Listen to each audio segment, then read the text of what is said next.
2 kali berturut-turut saya bermimpi. Yang pertama, saya mendengar ada suara yang berkata, "Secret place." Dan yang kedua, saya sendiri seperti sedang mengucapkan kalimat tersebut, "Secret place." Pagi ini, Roh Kudus menarik perhatian saya untuk berfokus kepada hal tersebut.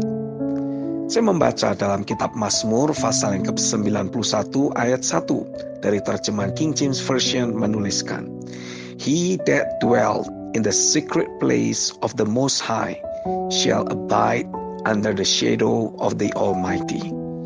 Dalam terjemahan bahasa Indonesia dituliskan dalam Mazmur 91 ayat 1 sampai yang kedua. Orang yang duduk dalam lindungan yang maha tinggi dan bermalam dalam naungan yang maha kuasa akan berkata kepada Tuhan, "Tempat perlindunganku dan kubu pertahananku, Allahku yang kupercayai." Dari ayat di atas, saya jadi sadar, ternyata saat kita tinggal dalam hadirat-Nya, maka pada saat itu juga kita sedang berada di tempat yang paling aman di seluruh alam semesta.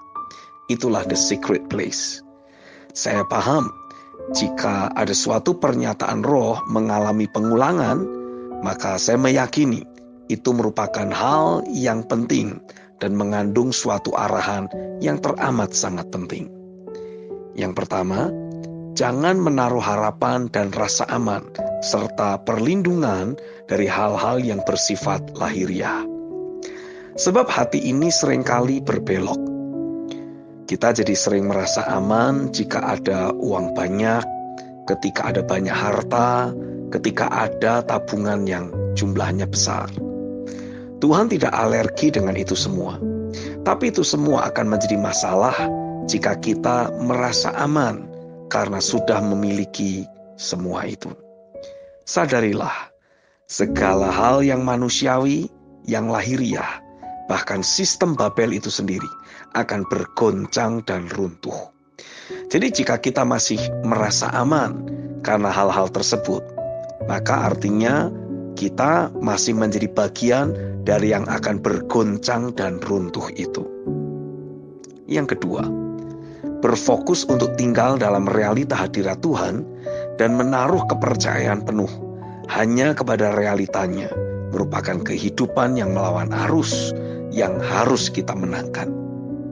Sadarkah kita bahwa dunia ini dengan berbagai macam cara sedang terus memaksa kita untuk melupakan realita hadirat Tuhan dan membuat kita menaruh pengharapan kita kepada hal-hal yang sifatnya lahiriah. Suka atau tidak, hati yang berfokus pada realita hadirat Tuhan akan membuat kita berdiri menantang dunia ini. Peperangan dasar keyakinan sedang dimulai. Ini memang bukan peperangan yang mudah, tapi tinggal dalam hadirat Tuhan adalah merupakan kunci kemenangan kita. Sebab hanya mereka yang menyatu dengan yang tidak tergoncangkan adalah mereka yang tidak akan pernah tergoncangkan. Yang ketiga, tinggal dalam realita hadirat Tuhan atau in the secret place akan memastikan diri kita bukan menjadi korban, melainkan menjadi pemenang. Mazmur pasal 91. Bahkan musuh pun tidak akan pernah bisa menyentuh keberadaan kita. Itulah yang harus menjadi dasar keyakinan kita. Sehingga kita tidak akan pernah menaruh diri kita di tempat yang lain. Kita hanya mempercayakan diri kita di dalam realita hadirat-Nya. Yang keempat, saya berdoa, Roh Kudus, saya minta roh yang sangat haus dan lapar akan realita hadirat-Mu. Dan biarlah sepanjang hari ini fokus perhatianku terus hanya tertuju kepadamu saja.